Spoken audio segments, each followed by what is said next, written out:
Welcome to lecture 18 of HRM lecture series. In the previous lecture, we talked about various methods of training. Today, we'll discuss about various methods of development. तो आइए शुरू करें. So now methods of development. Again, there are two categories: on-the-job methods and off-the-job methods. And as I have already talked about on-the-job and off-the-job, on-the-job means learning by doing, off-the-job means learning before doing, right? So in this category on the job, understudy, job rotation and apprenticeship we already talked about in the previous lecture. Today we'll discuss rest of the two methods. One is in basket on the job development method and another one is coaching and mentoring on the job development method. In basket, as the name suggests, यहाँ पर हम manager को एक ऐसा training देना चाह रहे हैं, सिखाना चाह रहे हैं और वो ऑन द जॉब सीख रहा है, यानी काम करते हुए सीख रहा है कि there is an in basket on his और her table and an out basket. Okay, so in basket में different types of task start pouring in. उसके पास अलग अलग तरह के काम आते रहते हैं और जो काम उसको करने होते हैं वो सारे इन बास्केट में रखे होते हैं. Those can be the documents और द फाइल्स और any kind of task that he or she is supposed to perform. Now this person, this trainee picks up one task at a time, one file or one folder or one document from that in basket at a time and starts working on it. तो जो वहां पर उसको assignment मिला हुआ है, जो काम करने के लिए कहा गया है, उस काम को करते हैं और अपने सुपरवाइजर से, अपने सीनियर से पूछते भी रहते हैं if there are any doubts. क्योंकि ये ऑन द जॉब ट्रेनिंग है तो काम करते हुए सीख रहे हैं और सीखने के लिए उनको जो भी डाउट्स आते हैं, जो भी प्रॉब्लम्स वो फेस करते हैं, वो अपने सीनियर्स से साथ के साथ रिजॉल्व कराते रहते हैं, पूछते रहते हैं. ठीक है, और जो काम होता जाता है, the file that is taken care of, the document that has been worked upon, वो सब अब आउट बास्केट में जाते रहते हैं. ठीक है, तो इन बास्केट का मतलब है वो सारे काम जो अभी होने हैं, to do. Okay, and out basket means all the task that have been finished by this training. ठीक है, तो वो इन बास्केट से निकालते हैं और काम खत्म करके आउट बास्केट में जाते रहते हैं और ये on the job development method है. और क्योंकि ये डेवलपमेंट मेथड है इसीलिए मैंने मैनेजर का नाम दिया. This is not meant for shop floor workers. तो ये लोअर लेवल वर्कर्स के लिए ये मेथड है ही नहीं और इसीलिए ट्रेनिंग में इसको नहीं लिखा गया था, इसे डेवलपमेंट में लिखा गया है. तो वो मैनेजर्स जो लो लेवल पर काम कर रहे हैं, मिडिल लेवल पर काम कर रहे हैं, वो काम करते करते इस तरह से सीखते हैं और उनको जो डाउट्स आते हैं, जो प्रॉब्लम्स आती हैं, वो अपने सुपीरियर से, अपने बॉस से रिजॉल्व कराते रहते हैं, पूछते रहते हैं, समझते रहते हैं और काम पूरे करते हैं. ठीक है, so this is in the job in basket on the job development method. Next on the job development method is coaching and mentoring. As the name suggests, there is a coach or a mentor and there is a trainee. ठीक है, तो वो जो manager है जिसको नए काम सीखने हैं, हायर रिस्पॉन्सिबिलिटीज जिसको असाइन की जानी है, उसको सिखाया जा रहा है बाय अ कोच और बाय अ मेंटर. तो ये जो मेंटर हैं, ये again they are the superiors, they are the seniors of this trainee manager और उनकी देखरेख में, उनकी सुपरविजन में वो काम सीखते हैं. ठीक है, तो आप कह सकते हैं कि अंडर स्टडी भी वही तो था. कोचिंग और मेंटरिंग और अंडर स्टडी में क्या डिफरेंस है? तो बेसिक डिफरेंस मैं आपको बता देती हूँ. अंडर स्टडी में हमने कहा था कि when a senior is replaced by the junior, तो उस रिप्लेसमेंट के लिए जब जूनियर को तैयार करते हैं सीनियर्स, तो वो कहलाता है अंडर स्टडी. यहाँ पर no such replacement is taking place, rather the lower level workers, lower level managers are being trained by middle level और high level managers to do their task. जो काम उन्हें कहा गया है वो सीखने के लिए उनको कोचिंग एंड मेंटरिंग, ये ट्रेनिंग प्रोवाइड की जा रही है, ये मेथड यूज किया जा रहा है। ऑन द जॉब काम करते करते ही सीख रहे हैं, देयर इज अ मेंटोर, और इनको रिप्लेस नहीं करेंगे, मेंटोर को ये ट्रेनी रिप्लेस नहीं करेंगे या कोच को रिप्लेस नहीं करेंगे, but in case of under study जो ट्रेनी है वो ट्रेनर को रिप्लेस करते हैं। This is the basic difference, ठीक है। तो ये अपना काम करते रहेंगे, मेंटोर भी अपना काम करते रहेंगे, लेकिन साथ साथ वो इन्हें सिखाते भी रहेंगे। तो इसके साथ हमारे on the job development methods discuss हो गए हैं। Next let us move on two of the job development methods. इसमें से वेस्टिब्यूल या सिमुलेटेड टेक्निक हम ऑलरेडी डिस्कस कर चुके हैं जब हमने ट्रेनिंग में of the job method discuss किया था। इसके अलावा of the job development methods बहुत सारे हैं और उनको हम एक एक करके डिस्कस करते हैं। So the first one is case study. Case study क्या है? एज द नेम सजेस्ट्स, हम ध्यान से देख लेते हैं what is case study. Study of some real life problems that happened in the past. ऐसी सिचुएशंस जो पास्ट में हो चुकी हैं उनको हम डॉक्यूमेंट करते हैं, उनको हम लिखते हैं और उन प्रॉब्लम्स को हम शेयर कर रहे हैं अब इन ट्रेनी मैनेजर्स के साथ। इनको वो रियल लाइफ प्रॉब्लम्स जो कभी ना कभी हमारे ऑर्गेनाइजेशन ने या किसी ऑर्गेनाइजेशन ने फेस की थी, ये प्रॉब्लम्स आई थी तो, और उनको तब तो रिजॉल्व किया गया, but now these trainees are given the same problems to resolve. तो उन्हें कहा जा रहा है कि देखिए ये एक प्रॉब्लम है जो एक्चुअली हो चुकी है कभी ना कभी, और हो सकता है जब आप एज मैनेजर परफॉर्म कर रहे हो तो आपको ये फेस करनी पड़े, but before that of the job training में, एक्चुअल वर्क प्लेस नहीं है उनका, ऑफ द जॉब ट्रेनिंग हो रही है और वहां पर वो रियल लाइफ प्रॉब्लम्स उनको बताई जा रही हैं और उनको सिखाया जा रहा है कि हाउ टू रिजॉल्व। तो उनसे पूछा जाता है कि अगर ऐसे सिचुएशन आपके सामने आए तो आप क्या करेंगे।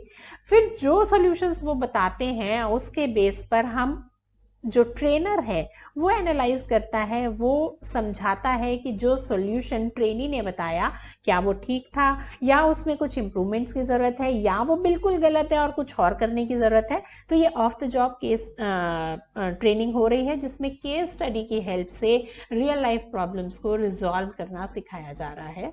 Trainees are asked to resolve these past problems through alternative solutions, ठीक है। तो वो अलग अलग अपने सॉल्यूशंस देते हैं कि अच्छा ऐसा कर सकते हैं या हम ऐसा कर सकते हैं या so on. So if there are number of trainees तो हर कोई अपना सॉल्यूशन लेके आ सकता है, एक ही ट्रेनी एक से ज्यादा सॉल्यूशंस ऑफर कर सकता है। This teaches the trainees that there is no single solution to a problem and ways to explore the different approaches to solve any given problem। तो काफी सारे तरीके हैं जिससे हम एक सिचुएशन को रिजॉल्व कर सकते हैं डिपेंडिंग अपॉन द सर्कमस्टेंसेस। कहां पर कौन सा तरीका सबसे अच्छा होगा ये तो ऑन द स्पॉट मैनेजर को खुद डिसाइड करना है, लेकिन ड्यूरिंग ट्रेनिंग उनको ये समझाया जाता है कि कोई वन सिंगल आंसर नहीं होता है to one single solution problem एक ही हो सकती है लेकिन उसको रिजॉल्व करने के बहुत सारे तरीके हो सकते हैं। तो ये सिखाया जाता है with the help of case study, ठीक है। Next is role playing. Name suggest something, नाम से पता चल रहा है। Here the idea is to understand interpersonal problems and attitude change, okay, and different roles are assigned to trainees to enact on the basis of a given situation।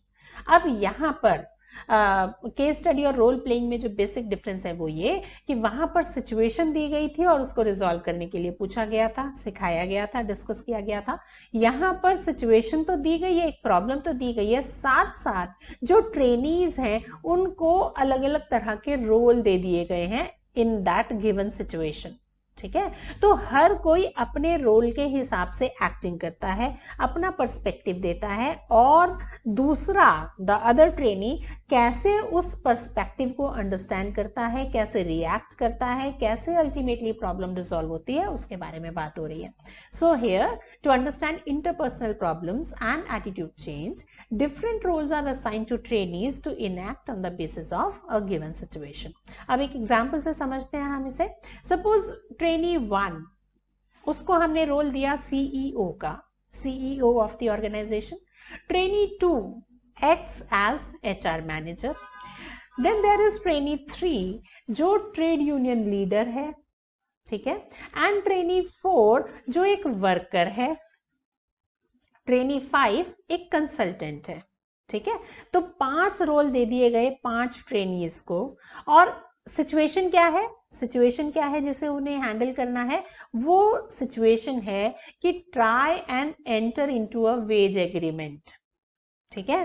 तो CEO, HR manager, trade union leader, worker and a consultant, तो ये 5 लोग हैं, 5 तरह के role दे दिए गए 5 trainees को, और अब उन्हें एक वेज एग्रीमेंट बनाना है।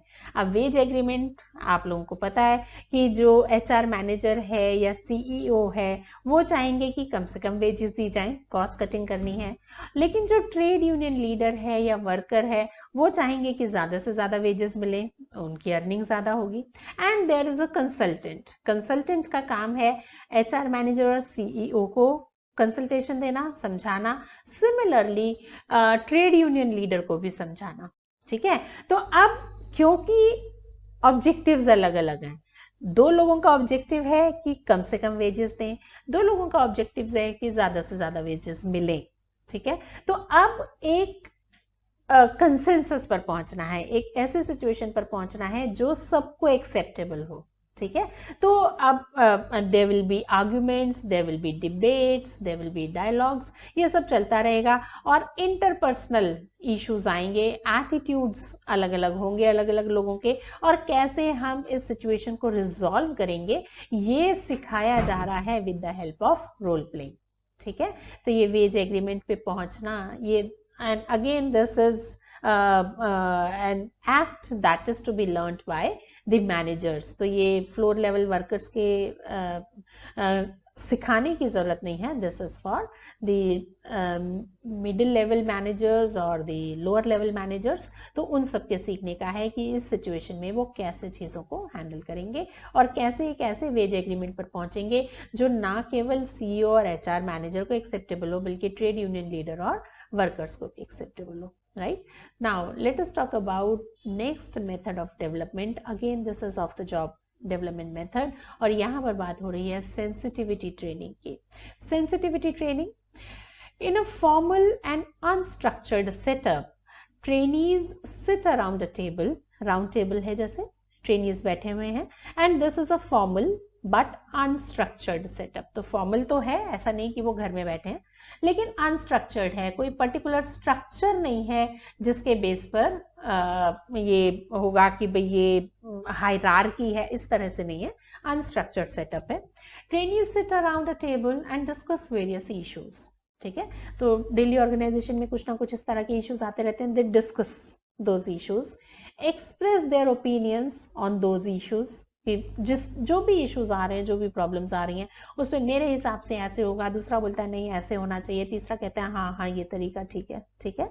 तो they express their own opinion and either support और criticise the opinions of others, ठीक है। तो जैसे group discussion sort of thing, जहां पर वो एक ग्रुप में बैठे हैं, अराउंड अ टेबल बैठे हैं, राउंड टेबल है, और कुछ जो नॉर्मली किसी भी फंक्शनिंग सेटअप में जिस तरह के इश्यूज आते हैं उनको डिस्कस किया जा रहा है।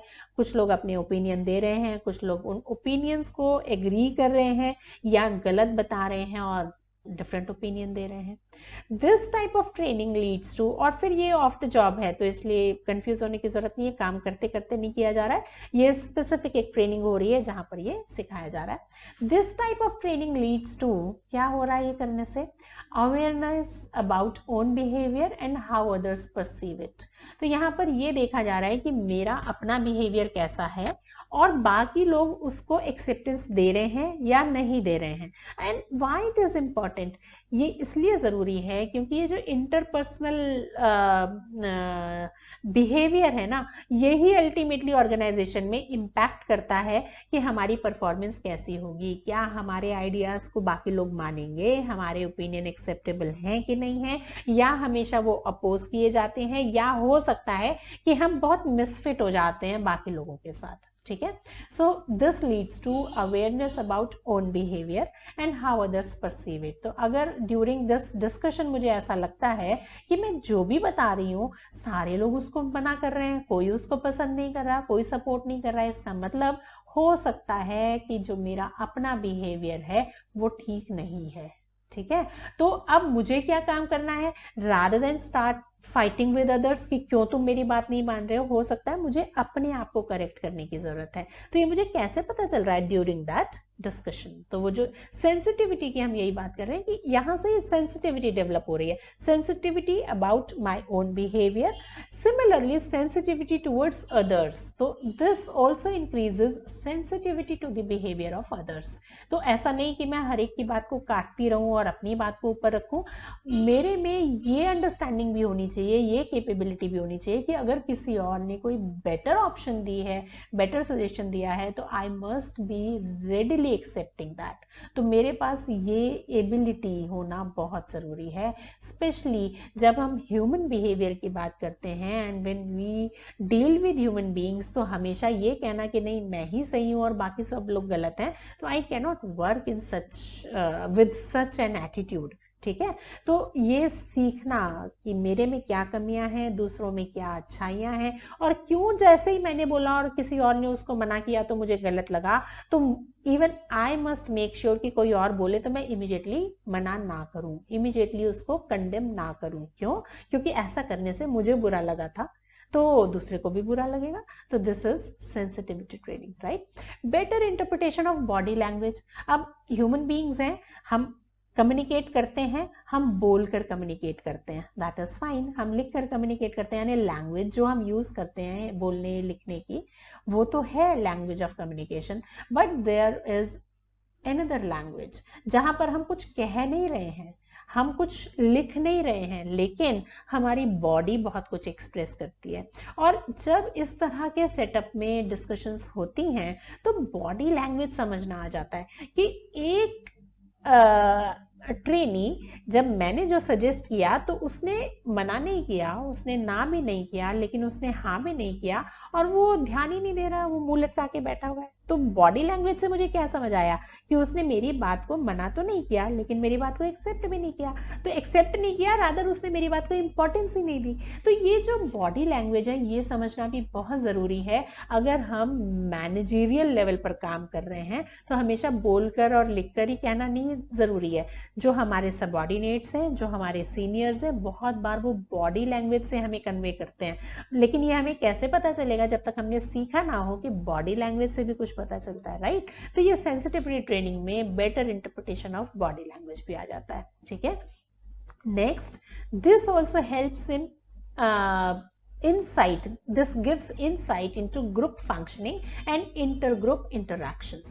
बहुत बार क्या होता है कि जब इस तरह की ग्रुप डिस्कशंस हो रही होती हैं तो सूनर और लेटर ऐसी सिचुएशन बनती है कि तीन लोग एक ग्रुप में एक तरह से बिहेव कर रहे होते हैं, बाकी तीन लोग बिल्कुल अलग तरह से बिहेव कर रहे होते हैं, यानी ऑटोमेटिकली ग्रुप्स बन जाते हैं. और ये जो ग्रुप फंक्शनिंग है, ये जो डायनेमिज्म है, ये भी सीखा जाता है सेंसिटिविटी ट्रेनिंग में, and this is very important. यहाँ से पता चल जाता है कि मैं जो बोल रही हूँ वो कौन कौन लोग हैं मेरी बात को सपोर्ट कर रहे हैं. तो अगर मैंने देखा कि कुछ 2 लोगों ने मेरी बात को सपोर्ट किया और 3 लोगों ने उसे निगेट कर दिया, पसंद नहीं किया, अब जब वो 2 लोग अपनी बात बोलेंगे तो अब ये मेरे लिए इंपॉर्टेंट हो जाता है कि मैं उनकी बात को सपोर्ट करूं क्योंकि उन्होंने मेरी बात को सपोर्ट किया था. तो this is group dynamism and group functioning. तो ये चीजें भी हम सीखते हैं कि कब कौन लोग किसे सपोर्ट करते हैं, किस बात को सपोर्ट करते हैं, किस इंडिविजुअल को सपोर्ट करते हैं. All this is learned through sensitivity training. Now the next development method of the job है मैनेजमेंट गेम्स. नाम से थोड़ा सा पता चल रहा है. Management games. Trainees are divided into teams to compete against each other in a simulated marketplace. तो actual marketplace नहीं है, marketplace create किया जा रहा है, simulated है. सिमुलेटेड मार्केटप्लेस में ट्रेनीज को अलग अलग टारगेट्स दे दिए गए हैं और उन्हें एक दूसरे के साथ कंपटीशन करना है. As a team they have to take decisions regarding the quantity of production, quantity of inventory, advertising budget etcetera. तो 2 टीम्स बना दी, उनको टारगेट्स दे दिए गए और उन्हें एक्चुअली नहीं करना है, लेकिन ये गेम है, ऐसी सिचुएशन है कि आपको परफॉर्म करना है इस तरह की सिचुएशंस। कभी कभी आपने भी, जैसे अगर आपका जो कॉमर्स सोसाइटी है, कभी उसमें कुछ इस तरह के कॉम्पिटिशन्स हो सकते हैं जहां पर आपको कहा गया, कोई टारगेट्स दे दिए गए, ग्रुप बना दिया गया, दूसरे ग्रुप को एक टारगेट आपको, और दोनों को कम्पीट करना है और दोनों को आउट परफॉर्म करना है एक दूसरे को कि कौन बेटर करता है, ठीक है। तो it is just like that, इसका नाम मैनेजमेंट गेम्स है। तो here the trainees have to take decisions regarding the quantity of production, और ये एज अ टीम काम करना है, टीम वर्क है, इंडिविजुअल का काम नहीं है। Quantity of inventory, advertising budget. They also learn to face the effects of decisions taken by the competitors on their own sales. हाँ, बहुत बार क्या होता है कि जो हम डिसीजन लेते हैं उसका असर तो हमारी परफॉर्मेंस पे पड़ता ही है, लेकिन जो हमारे कॉम्पिटिटर्स डिसीजन लेते हैं उसका असर भी हमारी परफॉर्मेंस पे पड़ता है, और ये वो यहाँ से सीख लेते हैं, ठीक है, during these management games. This helps to develop problem solving skills, planning skills, decision making and leadership skills as well as team work. तो मैनेजमेंट गेम्स में ये सारी चीजें सिखाई जाती हैं, इंटरेस्टिंग बन जाती है सिचुएशंस जब दी जाती हैं, टारगेट्स दिए जाते हैं, चैलेंजेस दिए जाते हैं, तो उनको कैसे करना है। यहाँ तो ये गेम की तरह होता है, और फिर जब ये एक्चुअली वर्क प्लेस पर आ जाते हैं तो वहाँ रियल लाइफ में ये सब चल रहा होता है, right. Now next is management development programme. नाम से कुछ पता चल रहा है, this is a systematic process to facilitate the overall growth of human resources, where knowledge is not only gained but applied as well. तो पहली बात तो ये कि मैनेजमेंट डेवलपमेंट प्रोग्राम जो है ये ओवरऑल ग्रोथ की तरफ काम कर रहा है, इसका focus overall growth of workforce है, और ये मैनेजरियल लेवल पर किया जा रहा है, ये नाम से पता चल रहा है। It is a systematic process, चलता रहता है, और इसके लिए ऐसा नहीं होता है कि अलग से हमने कोई ट्रेनिंग प्रोग्राम बनाया। This is part of the organisational routine, तो ये होता रहता है। And here knowledge is not only gained, सिर्फ सीखा ही नहीं जाता है, बल्कि जो सीखा है उसे रियल लाइफ में अप्लाई भी किया जाता है। तो ये मैनेजमेंट डेवलपमेंट प्रोग्राम है, इसकी इंपॉर्टेंस के बारे में हम बात कर लें। एक तो ये कि it helps in development of executive talent, it improves human capital quality, that helps the organization to grow in size and attain the long term goals. तो human capital की quality बढ़ रही है, executive talent develop हो रहा है, इसके अलावा low cost investment that results in higher returns. मैंने आपको बताया कि this is an ongoing process, तो ये चलता रहता है। तो अलग से क्योंकि हमने कुछ डिजाइन नहीं किया तो it is low cost investment, लेकिन जो रिजल्ट इसके मिलते हैं, उसके रिजल्ट्स जो होते हैं वो काफी अच्छे मिलते हैं, कि हमारे जो एग्जिस्टिंग वर्कफोर्स है, जो वर्कर्स हैं, उन्हीं में से हमारे पास मैनेजर्स डेवलप होते जा रहे हैं। It also results in house trained and developed suitable managers. तो वही जो अभी मैंने बताया कि इन हाउस ही हो जाते हैं, वो हमारे पास इंटरनली अवेलेबल होते हैं। तो जब हमने रिक्रूटमेंट की बात की थी ना, तो हमने कहा था कि रिक्रूटमेंट के एक्सटर्नल सोर्स होते हैं, इंटरनल सोर्स होते हैं। तो इंटरनल सोर्स जो होते हैं वो कंपैरेटिवली सस्ते होते हैं, तो यहाँ पर हमें मैनेजर्स जो हैं वो इंटरनली अवेलेबल हो जाते हैं अगर हम MDP करते रहें, मैनेजमेंट डेवलपमेंट प्रोग्राम्स रूटीन में रन करते रहें, ऑर्गेनाइज करते रहें, ठीक है। Now what is the process of management development programme. फिर से प्रोसेस की बात हो रही है, यानी कुछ स्टेप्स होंगे। तो बार बार मैं ये एम्फेसाइज करती हूँ कि जब भी किसी चीज के प्रोसेस की हम बात करते हैं तो that simply means that there are a number of steps involve, और वो एक सिस्टम, मतलब उसी फॉर्मेट में चलेंगे कि स्टेप 1 के बाद स्टेप 2 आएगा। ऐसा नहीं कि स्टेप 1 के बाद 6 कर लें और फिर 4 कर लें, ऐसे नहीं। तो इट गोज सिस्टमैटिकली, ऐसे ही मूव करता है। प्रोसेस ऑफ MDP, स्टेप 1 क्या है? Calculating organisational and individual needs. तो सबसे पहले तो हम यही देख लें कि ऑर्गेनाइजेशन की नीड क्या है और इंडिविजुअल की नीड क्या है। फिर उसके बाद measuring availability of human capital, कि जो नीड्स हमें पूरी करनी है उसके हिसाब से हमारे पास ह्यूमन कैपिटल कैसे अवेलेबल है, उसको मेजर कर लिया। Then identifying the gap and hence the training needs, ठीक है। तो if there are gaps between organizational individual needs and availability of human capital, तो ये गैप आइडेंटिफाई करके ट्रेनिंग नीड्स ढूंढ ली, ठीक है। This was the third step. Then fourth, if there is a need of training, तो fourth आ गया डिजाइनिंग एन इफेक्टिव MDP, कि हम मैनेजमेंट डेवलपमेंट प्रोग्राम डिजाइन करें और इफेक्टिव प्रोग्राम डिजाइन करें। तो इफेक्टिव का मतलब क्या है वो भी अभी आप बताएंगे। अरेंजिंग एप्रोप्रिएट रिसोर्स पर्संस, कि कौन है ट्रेनर्स जो ट्रेन करेंगे, जो एमडीपी को इफेक्टिव बनाएंगे, ठीक है। और इफेक्टिव का मतलब तो पता है कि जो पर्पस था हमारा, जो गोल्स थे हमारे इस प्रोग्राम के, अगर वो पूरे हो जाते हैं तो हम कहते हैं कि ये प्रोग्राम इफेक्टिव था, right. Six step is implementing the MDP. जब हमने ये बना लिया, हमने रिसोर्स पर्सन भी ढूंढ लिया, ट्रेनर भी ढूंढ लिया, तो अब इम्प्लीमेंट कीजिए इस प्रोग्राम को। एंड लास्ट, जब इम्प्लीमेंट कर दिया तो लास्ट फीडबैक तो चाहिए, रिव्यू चाहिए, ताकि जो फ्यूचर में प्लानिंग करनी है वो उस हिसाब से हम अच्छी कर लें कि अगर हमारे ये प्रोग्राम अच्छे थे, ये एमडीपी अच्छा था, तो नेक्स्ट में इसको एज इट इज फॉलो कर लें। अगर इसमें कुछ कमियां थी तो वो चेंजेस ले आए, मॉडिफिकेशंस कर लें, ठीक है। Now let us talk about limitations of MDP. क्या एमडीपी की कोई लिमिटेशंस भी हैं? फायदे तो हमने बता दिए कि बहुत फायदे हैं इसके, लेकिन क्या कोई लिमिटेशंस हैं, क्या कोई ड्रॉबैक्स हैं? तो yes, every coin has two sides. तो ड्रॉबैक्स देख लेते हैं। MDP results in wastage of resources if, ये इंपॉर्टेंट है कंडीशन, मतलब ऐसे नहीं कि सारे MDP results in wastage of resources, but MDP results in wastage of resources if program is not planned and implemented properly। अगर ठीक से प्लान नहीं किया और ठीक से इम्प्लीमेंट नहीं किया, प्लान तो कर लिया लेकिन इम्प्लीमेंट नहीं किया, तो वेस्ट है, सारे रिसोर्सेज खराब हो जाएंगे, ठीक है। तो इसीलिए हम कहते हैं कि first of all plan your work and then work your plan. तो प्लान और implementation is very important, planning and implementation. Next, MDP results in wastage if expected results are not achieved. वही जो हमने कहा था कि इफेक्टिव ट्रेनिंग प्रोग्राम है कि नहीं है।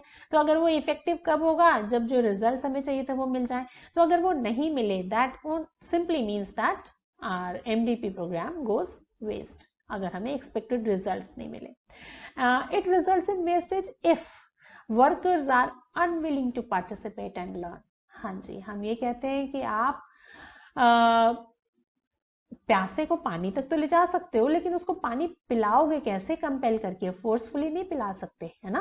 तो you can take horse to the water but you can't make it drink water, right. तो यहाँ पर भी यही हो रहा है कि आपने बहुत अच्छा मैनेजमेंट डेवलपमेंट प्रोग्राम बना लिया, बहुत अच्छा ट्रेनर ढूंढ लिया और प्रोग्राम को इम्प्लीमेंट भी कर दिया, but if workers, the trainees are not interested, are not willing to learn, तो आप जबरदस्ती उन्हें सिखा नहीं सकते। और अगर they are not willing to learn तो all your efforts go waste. Another limitation of MDP is it results in heavy cost if trained workers leave the organization. Oh my God, आपने इतने सारे रिसोर्सेज लगाए, बहुत अच्छे से planning किया और इम्प्लीमेंटेशन किया, और रिजल्ट्स भी मिल गए और वो वर्कर्स भी विलिंग थे सीखने के लिए, बहुत अच्छे रिसोर्स पर्सन आपने अरेंज कर लिए, बहुत अच्छे से ट्रेनिंग हो गई, but if these trained workers don't stay with you, if they leave the organisation, then ये सारे एफर्ट्स आपके रिजल्ट इन हैवी कॉस्ट, बहुत नुकसान हो जाता है, ठीक है। और इसीलिए हमने रिटेंशन की बात की थी at one point of time कि retention of workers is very important, क्योंकि नहीं तो ये बहुत कॉस्टली पड़ता है, ठीक है। Now let us talk about training methods for managers only. अभी तक तो हम डेवलपमेंट की बात कर ही रहे थे, और एक बात आपको समझ आ गई है कि जब हम डेवलपमेंट की बात कर रहे हैं तो we are talking about managerial level workers, ठीक है। अब कुछ ऐसी चीजें जो सिर्फ मैनेजर्स को सिखाने में यूज किए जाते हैं। There are some methods, one is role specific और skill based training, and another is competency based training. तो पहले हम रोल स्पेसिफिक क्या, स्किल बेस्ड क्या है, उसके बारे में बात कर लेते हैं। It is the training of executives to impart skills to enable them to play various roles. उनको अलग अलग तरह के रोल में फिट करना, सिखाना कि कैसे जब उनको क्या काम असाइन किया जाए, कौन सा रोल दिया जाए कि वो उसे मैनेज कर पाए। तो training of executives to impart skills to enable them to play various roles, also known as task based training. तो अलग अलग तरह के टास्क जब वो परफॉर्म कर पाते हैं, अलग अलग तरह के रोल जब वो इनैक्ट कर पाते हैं, तो वो रोल स्पेसिफिक या स्किल बेस्ड या टास्क बेस्ड ट्रेनिंग हो गई। It depends on the functions that a company has to perform. अलग अलग ऑर्गेनाइजेशन में अलग अलग तरह के काम होते हैं, तो जिस ऑर्गेनाइजेशन की जैसी नीड है उस तरह के काम हमारे एग्जीक्यूटिव्स को करने आए, और नहीं आते हैं तो उन्हें हम सिखाएं, वो है रोल स्पेसिफिक या skill based training. As customise training, unique roles of workers are identified and then they are train to perform those specific roles. तो यहाँ पर ये हम समझ लें कि ये ऐसे एक ग्रुप में होने वाली ट्रेनिंग नहीं है, ये कस्टमाइज्ड ट्रेनिंग है, पर्सनलाइज्ड ट्रेनिंग है, यानी जिसको जिस चीज को सीखने की जरूरत है, जिस मैनेजर को, जिस एग्जीक्यूटिव को जिस स्किल में लैक वो कर रहा है वो सिखाया जाए, उसके हिसाब से डिजाइन किया जाए ट्रेनिंग प्रोग्राम को और वो सिखाया जाए। After training the employees become able to perform the skills that are relevant to their jobs. तो अलग अलग तरह की स्किल्स हैं, कुछ को वो ऑलरेडी आती हैं, कुछ को नहीं आती हैं। जिनको जो स्किल्स नहीं आती हैं उनको वो स्किल्स सिखाई जाए कस्टमाइज तरीके से, तो वो रोल स्पेसिफिक या स्किल बेस्ड ट्रेनिंग है। अब अलग अलग तरह की स्किल्स जो हम उनसे एक्सपेक्ट करते हैं वो है डिसीजन मेकिंग स्किल्स, एग्जीक्यूटिव्स या मैनेजर्स को डिसीजन लेने पड़ते हैं, planning skills, organizing skills, leadership skills, controlling skills. So all these skills are taught to executives or managers at different levels by giving them various roles, अलग अलग तरह के काम उनको असाइन करके और उनको कस्टमाइज तरीके से ट्रेन करना as per the need of the trainee and as per the need of the organization. ठीक है। Next is competency based training. Competency based training में देखिए, it is the training of executives to bring observable, to bring observable and measurable behavior and attitude change. तो क्या हो रहा है यहाँ पर कि ये जो एग्जीक्यूटिव्स हैं या लोअर या मिडिल लेवल मैनेजर्स हैं, इनको ट्रेन किया जा रहा है so that observable and measurable behaviour and attitude change हमें मिल जाए। हमें उनके बिहेवियर में और एटीट्यूड में ऐसा चेंज देखने को मिल जाए जिसको ऑब्जर्व भी किया जा सके और जिसको मेजर भी किया जा सके। यानी before training, pre training and post training इतना रिमार्केबल चेंज आ जाए एग्जीक्यूटिव में, मैनेजर में, कि वो नोटिसेबल हो, उसको ऑब्जर्व किया जा रहा है और अगर जरूरत पड़े तो मेजर भी किया जा सके। A workers position and roles are compared with her और his strengths and weaknesses. Every individual has some strengths and some weaknesses. तो क्या करना है कि जो पोजीशन पर उस वर्कर को काम करना है, जो रोल हम उसे असाइन करने वाले हैं, उसके हिसाब से हम सबसे पहले तो ये स्टडी करते हैं कि उस इंडिविजुअल की क्या स्ट्रेंथ्स हैं, क्या वीकनेसेस हैं, वो इस पर्टिकुलर रोल के लिए कितना फिट है या कितना मिसफिट है। तो अगर वो इस रोल के लिए मिसफिट ज्यादा है तो let us find another role for this worker. ठीक है। और अगर वो इस रोल के लिए फिट ज्यादा है तो इस काम को हम इसी वर्कर को करने को दें। ठीक है।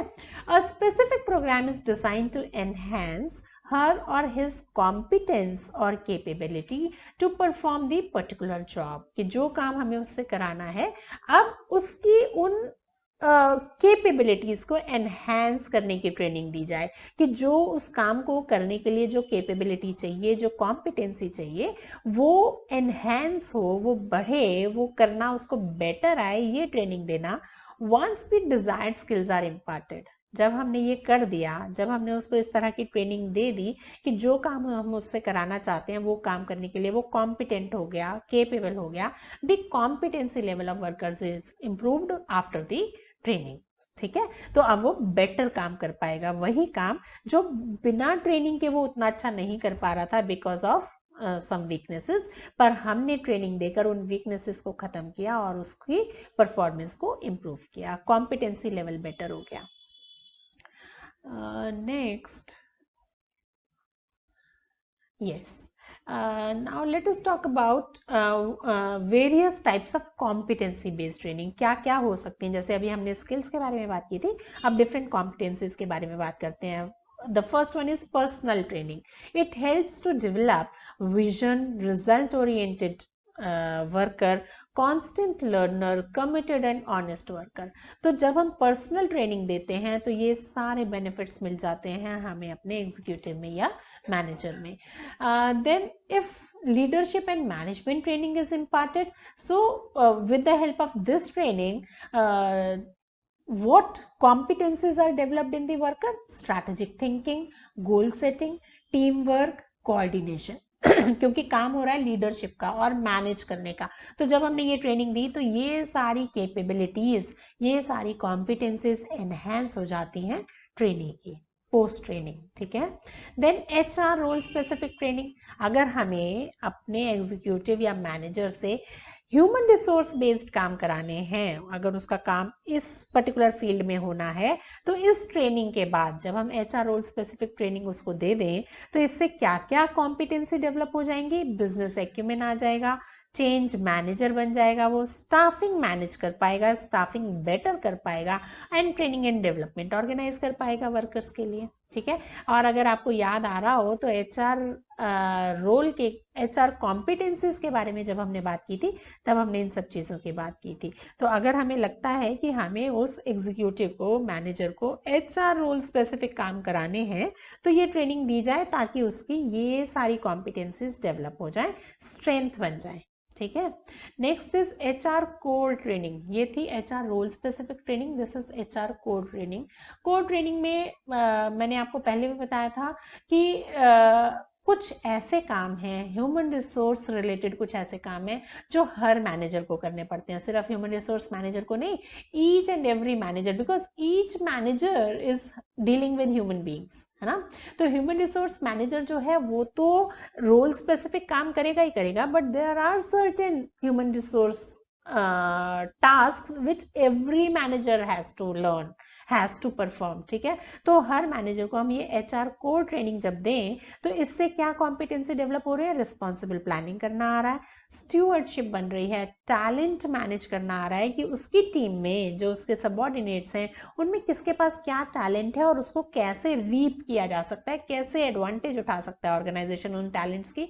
और काउंसलिंग, काउंसलिंग भी हर मैनेजर को करनी पड़ती है, क्योंकि हर मैनेजर को ह्यूमन रिसोर्स के साथ तो डील करना ही पड़ता है, चाहे वो प्रोडक्शन मैनेजर हो, चाहे वो फाइनेंस मैनेजर हो, किसी भी तरह का मैनेजर हो, उसको ह्यूमन बींग्स के साथ डील करना है। तो HR कोर ट्रेनिंग उसके लिए इम्पॉर्टेंट है और काउंसलिंग का काम तो उसे करना ही पड़ता है।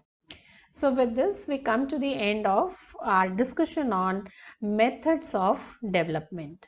So we'll talk about some other topic in our next lecture. For today, that's all.